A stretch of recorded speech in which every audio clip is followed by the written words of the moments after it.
What is going on, people? Welcome back, welcome back, welcome back. Here we are at it again. Good morning, everyone, and welcome back to another Thunder Pro live session. Today is Wednesday, July 29, 2026, and this is our midweek prep. Before we begin, I want to thank you, Thunder Pro, for continuing to support these educational sessions. And I want to thank you, all of you, for joining me live today. For those watching me for the first time, my name is Michele Rossi. I'm a quantitative trader, investor, and financial educator. During these sessions, my objective is not to predict every candle. My objective is to build a process. We analyze the fundamentals, study the relationships between different markets, evaluate sentiment, and only then look for a possible technical execution. This is the FAST method: fundamental, intermarket, sentiment, and technical analysis. The first part of today's session is particularly important because I want to return briefly to the preparation we had completed on Monday. Of course, it is recorded, so you can go back and fact check every word I say and I said. I want to show you why preparing scenarios before an economic release is much more useful than reacting emotionally after the number appears. On Monday, we identified two important events ahead of the Federal Reserve. The first was the durable goods order. The second was the consumer confidence. We said very clearly that we would not interpret these reports simply as positive or negative. We would compare the results with expectation and, most importantly, observe the reaction in the dollar, treasury yields, Nasdaq, and gold. On Monday, durable goods order increased by 0.3%. The market expected an increase of 1.6%, while the previous result was minus 4%. So, the result was positive compared with the previous month, but significantly weaker than expected. And this was exactly the mixed scenario we had prepared. On one side, the return to positive territory indicated that we were not seeing another major collapse in investment. On the other side, 0.3% was not strong enough to confirm the acceleration expected by the market. That could reduce part of the pressure on yields and Federal Reserve, but it could also introduce doubts about the real strength of economic growth. This is why we did not trade only from the number. We waited for the market reaction, and this is the trade that I took live with my private members inside of my community. Find more about it on my YouTube page or my Instagram page. Around this area right here, what we did, we created a range, an orb range. As always, this is the range. Look, let me keep it a little bit cleaner right here. I might have moved this thing. Okay, this was the range. This was the anchored VWAP to the first candle. First candle was this one right here. There it goes. What happened? The price pushed up. It failed to create a higher high and then come back below the VWAP, right? I did not enter here. I entered right, I believe right here. There it goes. Stop was right here. And what happened was that the price created the first 15-minute range, tried to break below, but didn't close below, and it went straight back up to the opening VWAP. Then it started to create lower lows again. I entered on the first bearish candle right here. Many members entered somewhere around right here, and other people also entered on the close of the 5 minute below the orb range as I teach. So can be also a mechanical strategy, very simple and effective. We're gonna go back to this strategy later on, but basically you're gonna enter when the first 5-minute candle close above or below the range. You can put your stop loss to the midline, onto the other range of the orb, and target a 1-to-1, 1-to-2 risk reward based on what kind of account you're trading. So if you're trading props, you would prefer, you're on a challenge phase, you might want to try to target, have a higher win rate rather than a big, huge 1-to-2, 1-to-3, 1-to-4 risk to reward. Okay, so the next day, on Tuesday, we got the consumer confidence. We received another confirmation. Consumer confidence fell to 90.8. The market expected 92.4, while the previous reading was 92.2. Once again, the result was weaker than expected. This suggests that American consumers are becoming slightly more cautious. Weaker confidence can reduce pressure on demand, economic growth, and eventually inflation. But this did not automatically mean buy Nasdaq or buy gold. At the same time, we still had oil, geopolitical tensions, treasury yields, the dollar and technology sector risk. The market respected the structure. Once again, we prepared on Monday, and the trades we took on the Nasdaq and also on gold did not come from predicting the economic numbers. They came from the confirmation that appeared after the releases. This is the most important point. We were not right because we guessed the number. We had a plan for the different possible outcomes, and we followed the market when price action and intermarket confirmation became aligned. Preparation before the news, confirmation after the news, execution only when the risk made sense.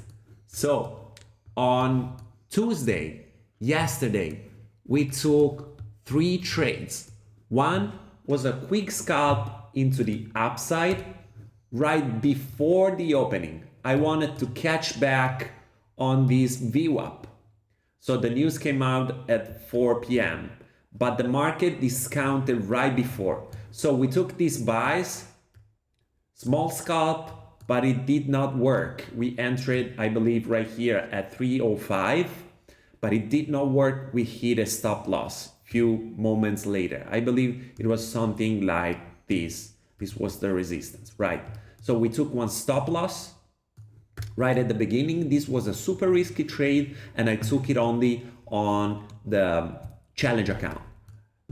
Then, after that, everything was aligned. Dollar was rising, yields was rising, the VIX was falling. And so we waited the first 5-minute orb. We had volume, we had momentum. We also used the bookmap, so order flow and the heat map. And we entered right at the break of the 5-minute orb. The same strategy I teach here for free every week. 3 times a week, actually. And we're also coding it one, so you don't want to miss Friday. On Friday, we're gonna have the second lesson. So first breakout of the orb, we entered aggressively. We took a 1 to 2.5 risk to reward, taking partials along the way, and we re-entered on this pullback and break. So we took a total of a 3R. Okay, so we got a 4R minus 1 loss, 1R. So totally 3R for the day. All based on news, intermarket, fundamental, geopolitical, macroeconomics, sentiment, and then only technical execution, right? Is this clear? Is there any question about it? Cool. So today environment is as follows. We are on Wednesday. This is the central day of the week. At 4:30 in the afternoon, Italian time, we receive crude oil inventories. This is very important because we're gonna know more about the inventories about crude oil, which are expected way less than the previous week. And with raising concerns, again, in the Middle East, and oil started to push back up, this is an important release we want to pay attention to, right? Then, I expect the market today at the opening to be slightly choppy, sideways. Because at 8 o'clock, we received the Federal Reserve interest rate decision and the FOMC statement. At 8:30, the press conference begins. The Federal Reserve is expected to leave rates unchanged at 3.75%. But the interest rate itself may not be the most important information. An unchanged decision is already expected by the market. What will genuinely move Nasdaq, gold, and the dollar and treasury yields will be the Federal Reserve's language. Nasdaq is currently trading around 27,900 and 28,000 right now, 28,000 right at Monday VWAP. The day trading bias is slightly bullish. The swing trading bias also remains slightly bullish. The main support is around 27,600 right here. The first upside objective is around 350 right here. Okay, let me go back to the 30-minute chart. It's much clearer right here, right at equilibrium, right? The fundamental support for Nasdaq continues to come from the artificial intelligence investment cycle. The aggressive sell-off in Korean semiconductors is encouraging some investors to reduce Asian exposure and rotate towards large American AI companies. Investment in data centers, cloud infrastructure, memory, networking, and domestic production continues to support earning expectations for major American technology companies. The resumption of the TMC operations following the Japanese earthquake has also reduced part of the concerns around the semiconductor supply chains. But we must not confuse a slightly bullish bias with a risk-free market. The Korean chip sell-off is extremely aggressive. The KOSPY closed almost 6% lower. Concerned about artificial intelligence valuations remain present. We have renewed trade tensions involving China, and most importantly, we have another increase in oil prices connected to tension between the United States and Iran. Nasdaq therefore remains slightly bullish only while the technical structure and the intermarket confirmation continue to support it. Now, let us move to gold. I'm in this short since Monday. based on the news, and I'm still running it. Okay, of course I took partial along the way, just moved my stop loss on break even yesterday. It's a risk-free trade, already took some profits out of it, following just what I said live with you guys. You can go back and check the Monday video. I announced this movement, not because I predict the market, but because I read the expectation and I create scenarios. Once again, I have scenario in my mind for every situation, and I write it down, of course. And based on the scenarios, I'm gonna react. I do not take profits, I also take losses, but most of the time I take profits, right? So gold is currently trading around 4,031. The day trading bias is clearly bearish. The swing trading bias is slightly bearish. The main resistance is around 4,070, right here at equilibrium, right?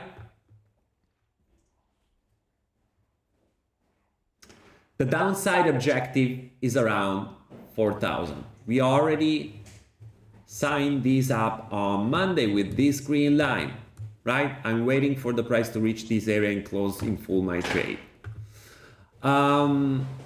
The most interesting aspect of gold today is, once again, the safe haven paradox. We have renewed geopolitical tension, we have missile attacks, we have problems in the Strait of Hormuz, we have tankers being stopped and greater risk around major energy routes. In theory, all of these should support gold. However, US crude oil has risen by more than 4% and moved above $82 per barrel. As we saw previously, we can watch it again. There it is. The dollar can strengthen if the market interprets this as a renewed inflation stock. Treasury yields can rise. The Federal Reserve can remain more restrictive. In this regime, real yields and the dollar can become more important than safe haven demand. This is why gold can fall during a geopolitical escalation. War does not automatically make gold bullish. We must always identify which force is dominating. So, before the Federal Reserve, we receive crude oil inventories. As I told you before, the market expects an increase of approximately 700,000 barrels, following the previous increase of 2,010,000 barrels. Under normal conditions, this is primarily an energy market event. Today, however, oil is directly connected to inflation expectations and the Federal Reserve. If inventories are significantly lower than expected, or if the report shows a large draw, oil may receive additional support. That could increase inflation expectations, push treasury yields higher, and pressure gold. Right?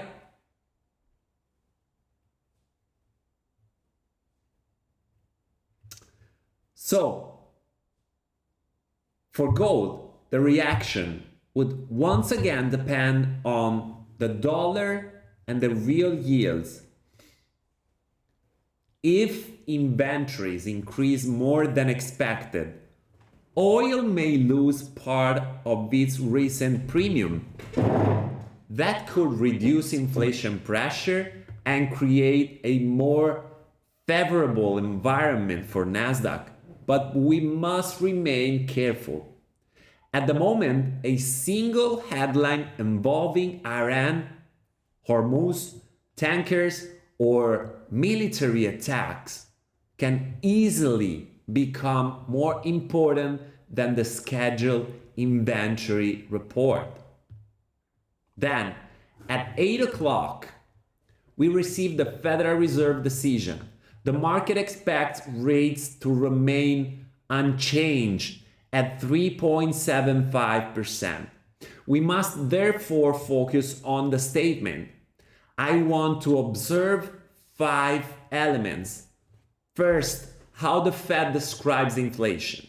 Second, how much importance it gives to the recent increase in oil prices. Third, how it interprets the strength of the labor market. Fourth, whether it acknowledges the weakness in durable goods order and consumer confidence. 5, whether it keeps the possibility of future rate hikes open. The market does not only want to know what the Federal Reserve will do today, it wants to understand what the Fed may do during the next meeting. In the first scenario, the Federal Reserve leaves rates unchanged and acknowledges that some measures of demand are slowing. It may highlight improving inflation conditions or reduce the emphasis on the need for additional rate hikes. In that case, we may see lower treasury yields and a weaker dollar. This combination would generally be positive for Nasdaq. For gold, it would be constructive, especially if real yields fall. But I do not want to buy the first candle.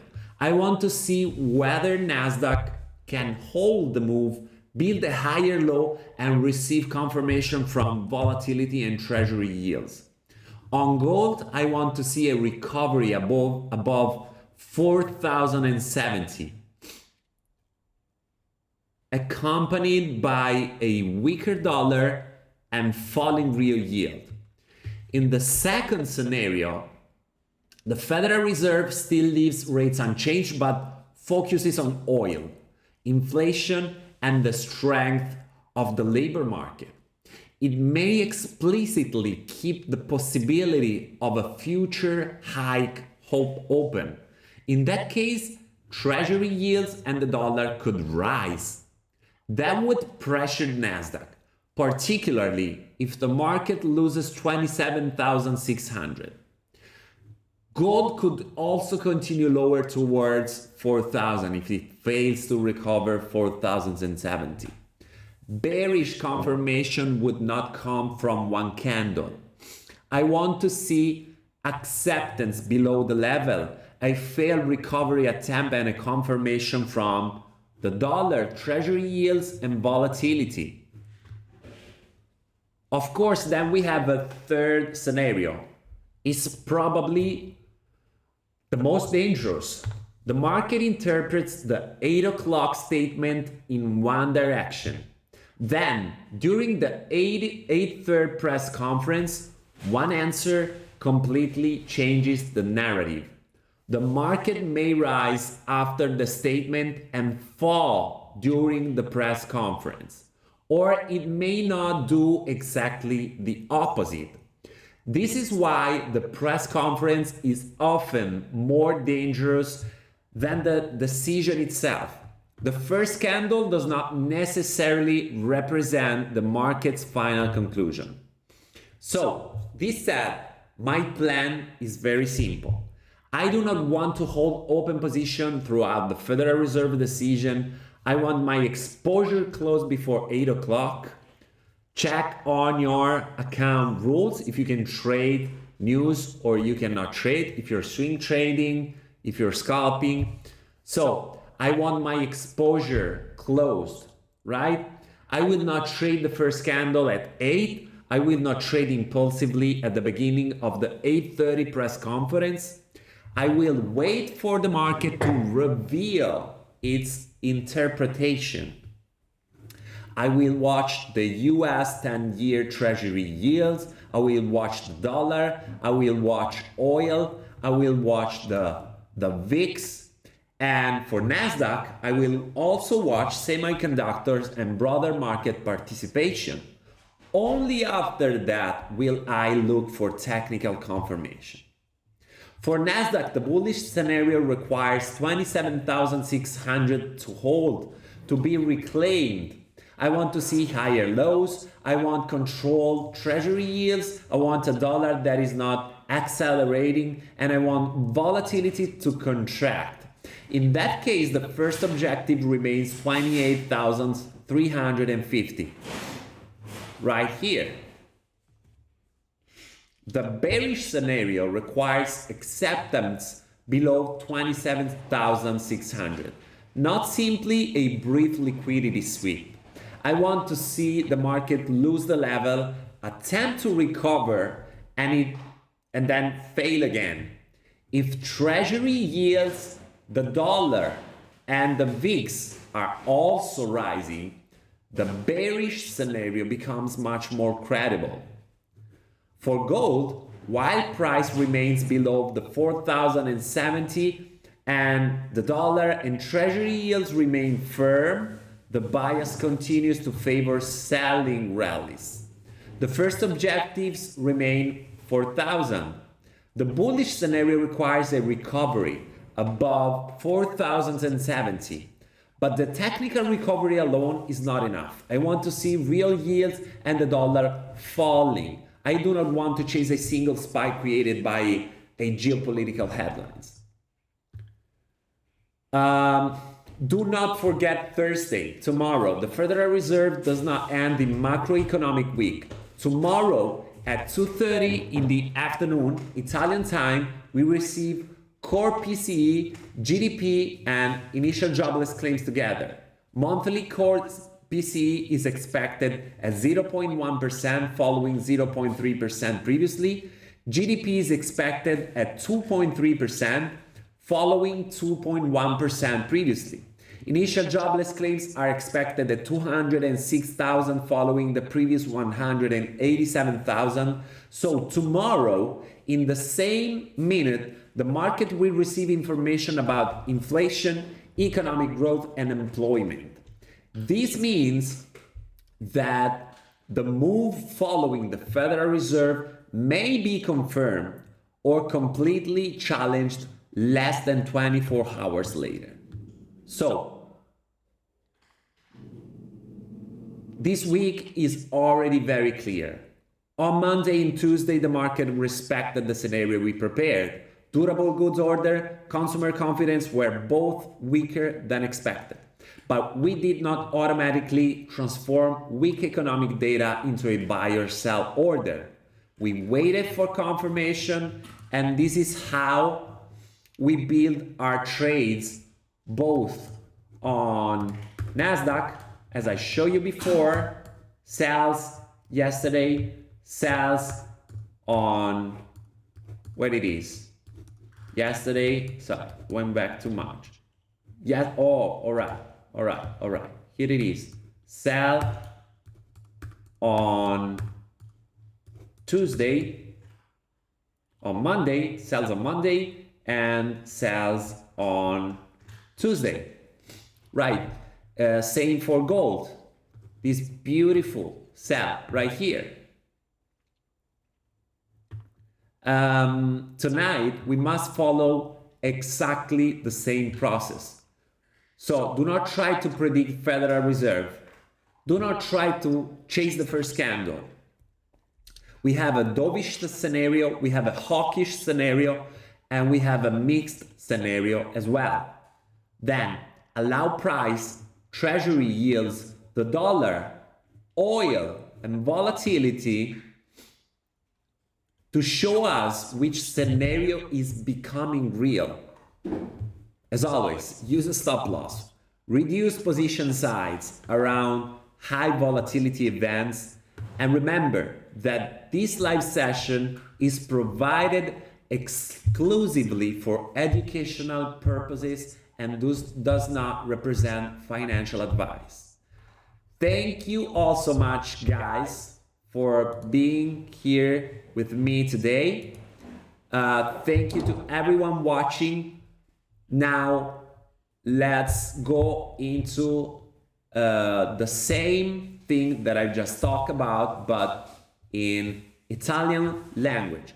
Thank you guys. Remember to subscribe to the channel, to leave a follow, ask any questions. I will answer personally. So if something is not clear, you want a better explanation, or anything that comes up onto your mind about technical fundamentals and intermarket analysis, just ask. I will answer any question. And remind that you have the code live to buy any challenge, any instant funded CFDs or futures with 20% off. Just use the code live, okay? Thank you so much for being here with me today. I will follow this live in Italian in a second.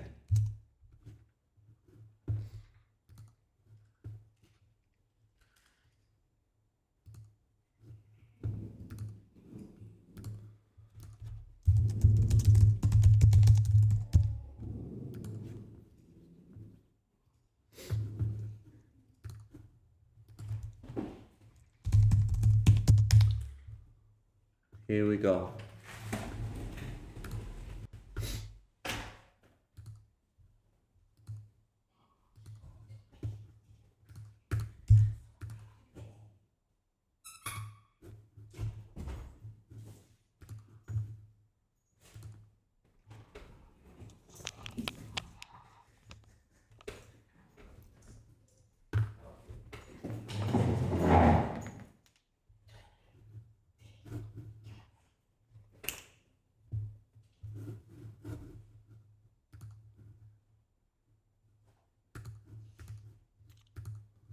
Right. Are we streaming?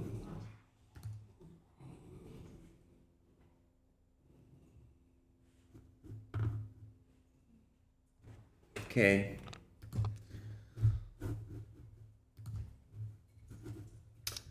Bene, versione italiana, abbiamo appena fatto la versione inglese, adesso per il mio pubblico italiano, visto che me lo avete chiesto in tanti, andiamo ad affrontare la stessa preparazione in italiano. Grazie a tutti, buongiorno a tutti e bentornati in una nuova live di Funder Pro. Oggi è mercoledì 29 luglio, sono le 11:37 e questa è la nostra Midweek Prep. Prima di iniziare voglio ringraziare Funder Pro per continuare a sostenere queste sessioni educative e tutti voi per essere qui in diretta. Per chi mi segue per la prima volta, fatemi vedere se tutto funziona. Eccoci, sì, tutto funziona. Io sono Michele Rossi, sono un trader quantitativo, sono un investitore ed un educatore finanziario. Durante queste live il mio obiettivo è di darvi un processo, costruire un processo insieme. Analizziamo i fondamentali, osserviamo le relazioni tra i diversi mercati, studiamo il sentiment e solo alla fine cerchiamo una possibile esecuzione tecnica. È il mio metodo, il metodo FIST, F-I-S-T, fondamentali, intermarket, sentiment e tecnica.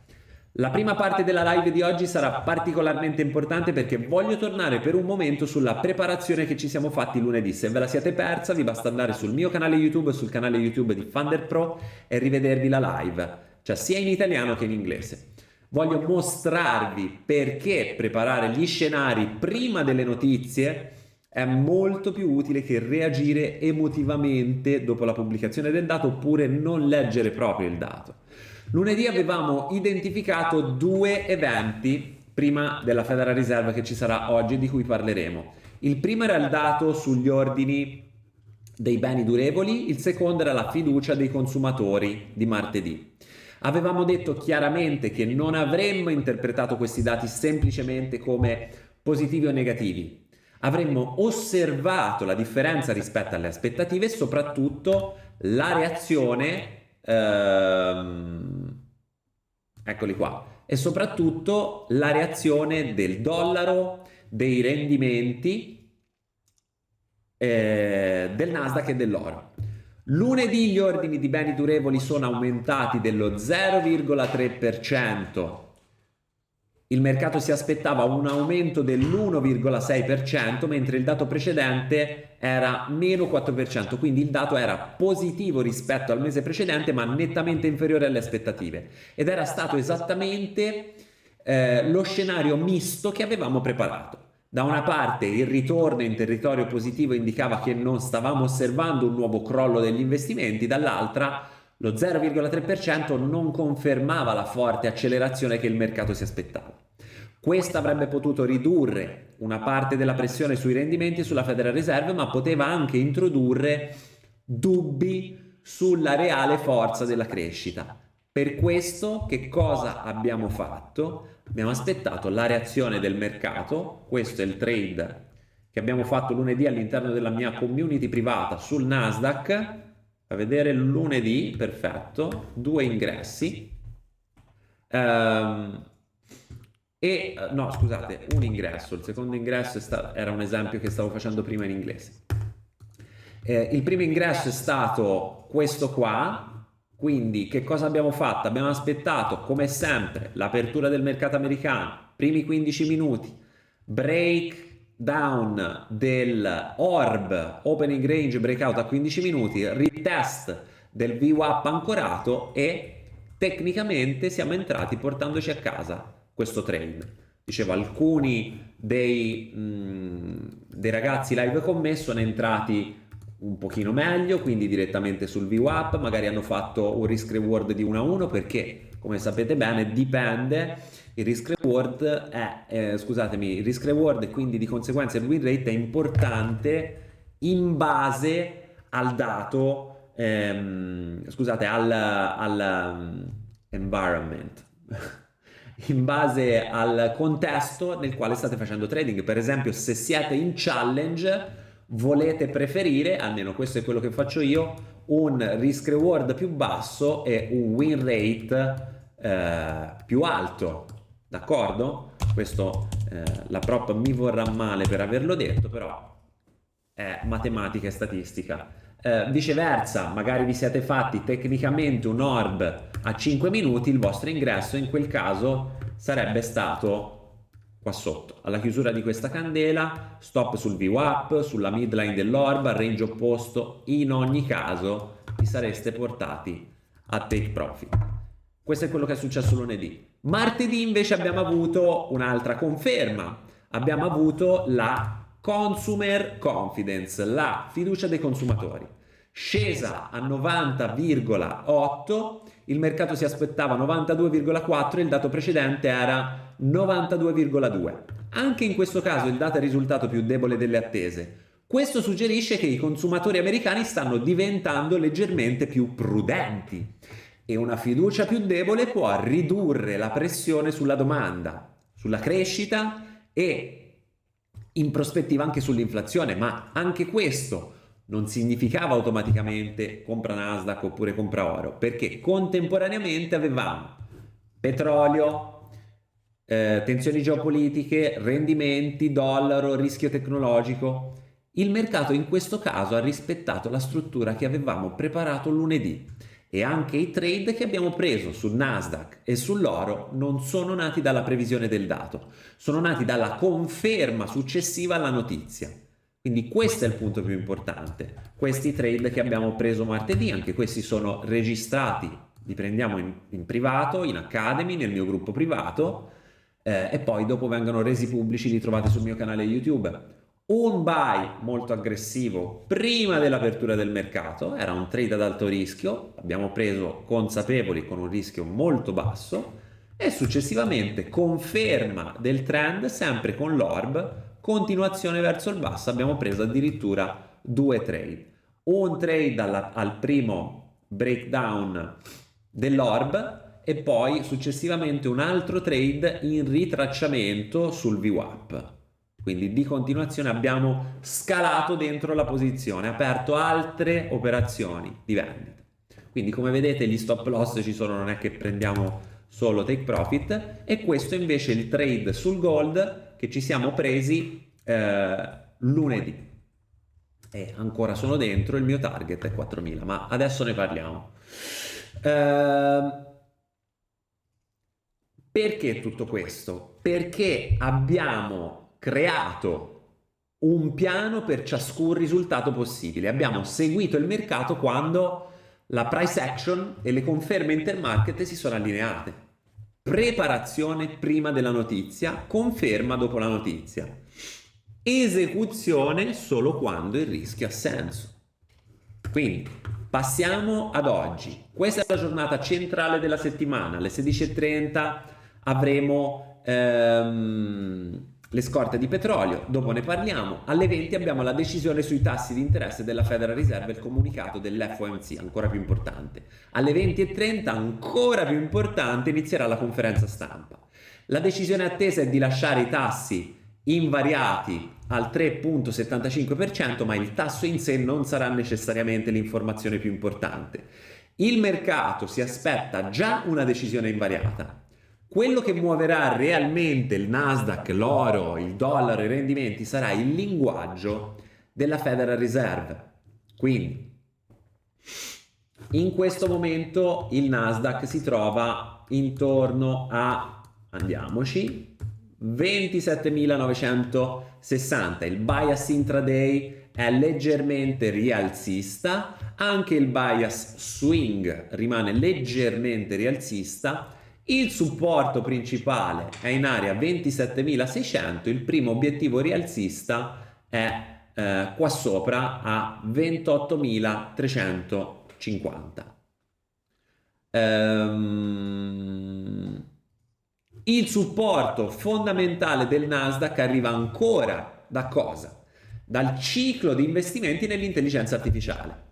La forte vendita sui semiconduttori coreani, se avete letto la notizia, spero di sì, sta spingendo alcuni investitori a ridurre l'esposizione verso l'Asia e a ruotare verso le grandi società americane collegate all'intelligenza artificiale. Quindi gli investimenti in data center, infrastrutture cloud, memoria, networking e produzione domestica continuano a sostenere le aspettative sugli utili delle principali aziende americane. Inoltre, la ripresa delle attività di TSMC, il gruppo, dopo il terremoto in Giappone, ha ridotto parte dei timori legati alla catena di approvvigionamento, ma non confondete un bias leggermente rialzista con un mercato privo di rischi. La vendita sui chip coreani è molto violenta. KOSPI ha chiuso in calo, KOSP, di quasi il 6%. Quindi i timori sulle valutazioni dell'intelligenza artificiale rimangono presenti. Ci sono nuove tensioni commerciali con la Cina e soprattutto abbiamo un nuovo aumento del petrolio legato alle tensioni tra Stati Uniti e Iran. Guarda un po', Academy, se mi state seguendo, di cosa parlavamo proprio ieri. Ci siamo segnati questo supporto.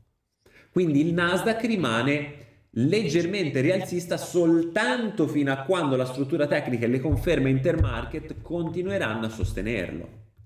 Per quanto riguarda il gold, l'oro, si trova intorno a 4.026. Il bias intraday è ribassista. Attenzione, quello che state vedendo non vi tornerà il prezzo, è il micro gold futures sul COMEX. Io le analisi le faccio sui futures, la price action sui CFD è praticamente la stessa, quindi riportate i vari livelli se state facendo trading sui CFD. Il bias intraday è evidentemente ribassista, il bias swing è evidentemente leggermente ribassista. La resistenza principale è in questa zona qua, ad equilibrium su 30 minuti a 4.070. L'obiettivo ribassista rimane 4.000, che è il mio target per chiudere totalmente questo trade, che ho già portato a break even, ho già preso parziale lungo la via. La parte più interessante dell'oro oggi è ancora una volta il paradosso del safe haven.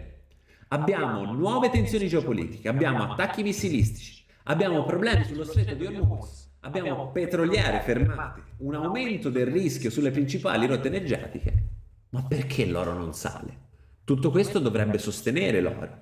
Ma il petrolio americano è salito di oltre 4%, superando gli 82, siamo a 83 in questo momento, 4,77% dollari a barile.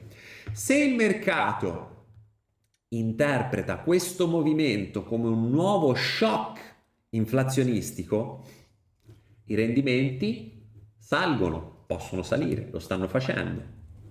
Andiamo sui 30 minuti, lo vediamo meglio. Il dollaro può rafforzarsi, continuare a rafforzarsi.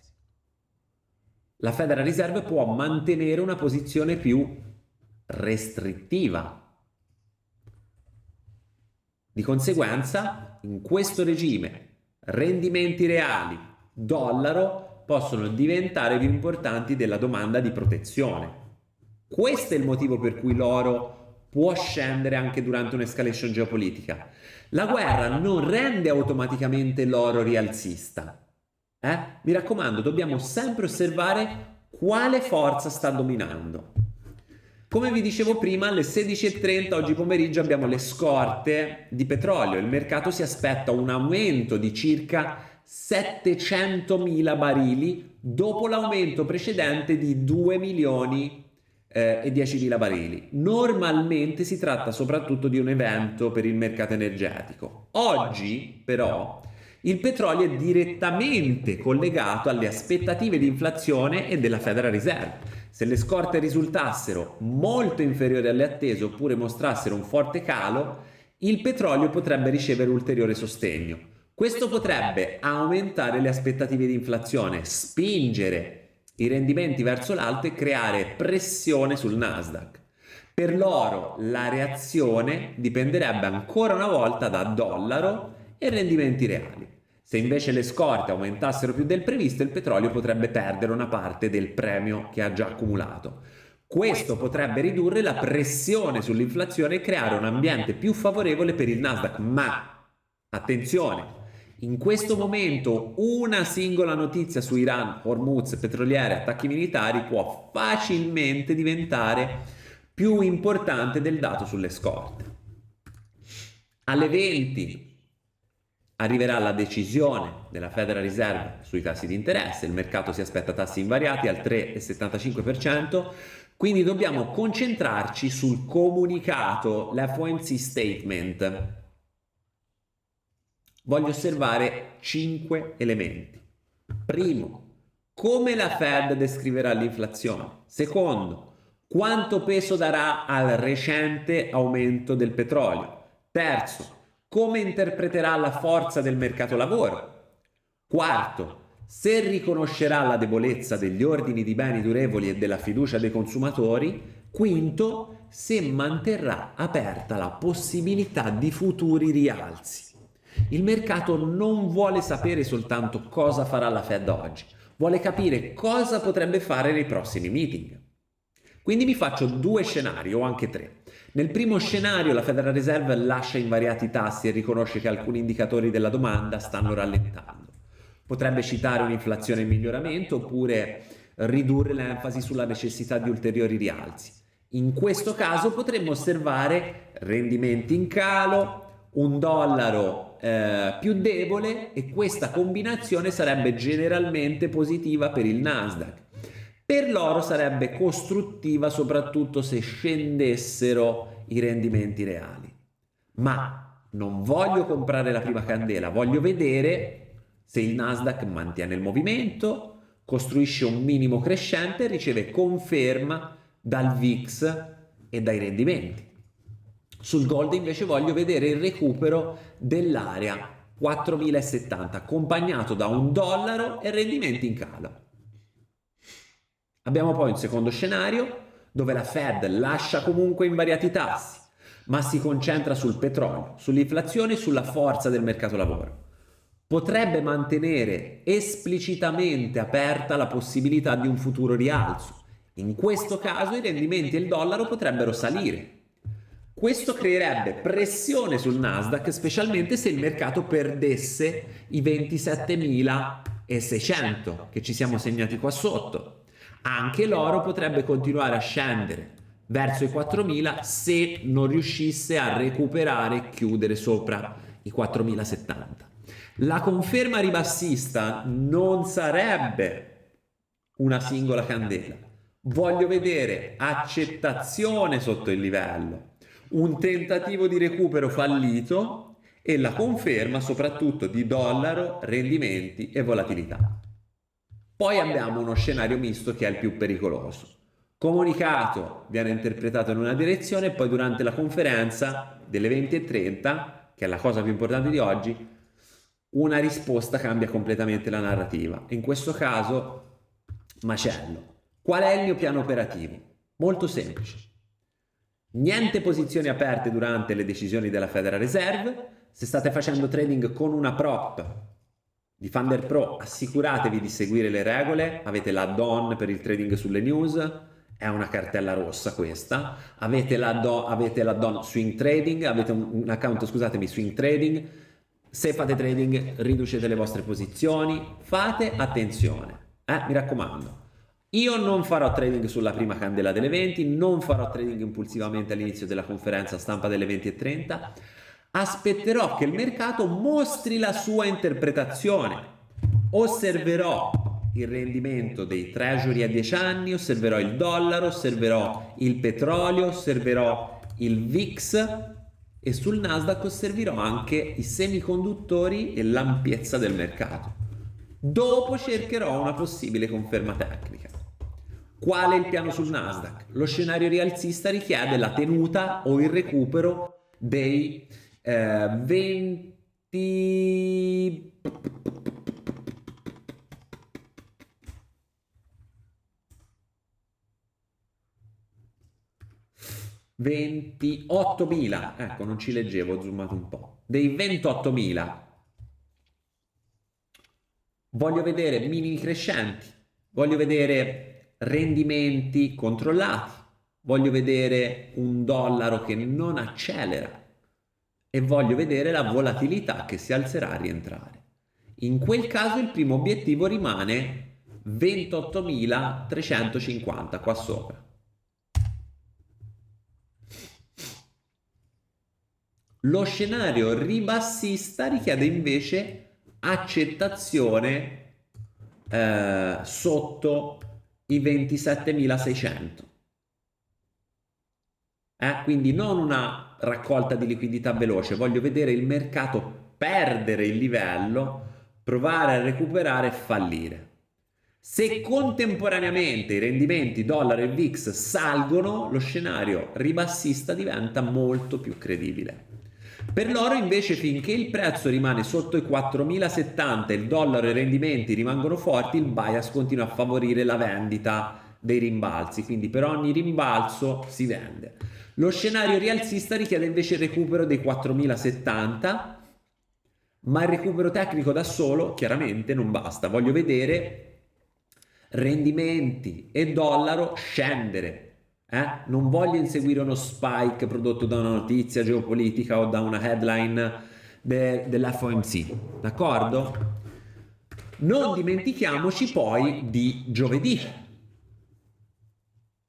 La Federal Reserve non chiude la settimana macroeconomica. Domani, 14:30, contemporaneamente core PCE, PIL e richieste iniziali di sussidi di disoccupazione. Il core PCE mensile è atteso allo 0,1% dopo lo 0,3 precedente, il PIL è atteso al 2,3% dopo il 2,1 precedente, le richieste di disoccupazione sono attese a 206.000 rispetto ai 187.000 precedenti. Quindi domani riceveremo nello stesso momento informazioni su inflazione, crescita e lavoro. Questo significa che il movimento successivo alla Fed potrebbe essere confermato oppure completamente messo in discussione meno di 24 ore dopo.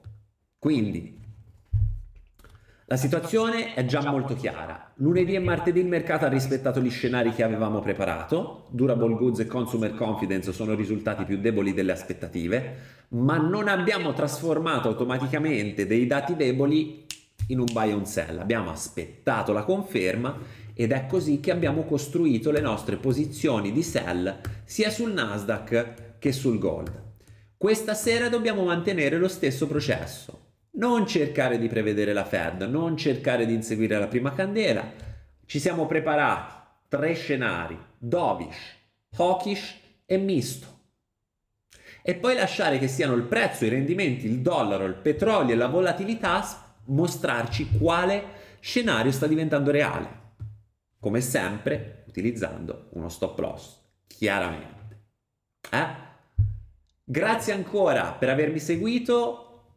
Se avete domande lasciatele qua sotto, risponderò ad ogni singola domanda personalmente. Grazie a Funder Pro, a tutti voi per essere qui, e vi ricordo che in questo momento avete lo sconto del 20% su qualsiasi prop Funder Pro instant funded, quindi siete subito live, non dovete superare nessuna challenge. Sulle challenge classiche, una step, 2 step, sui futures, quindi Funder Pro Futures, vi basta usare il codice LIVE, LIVE,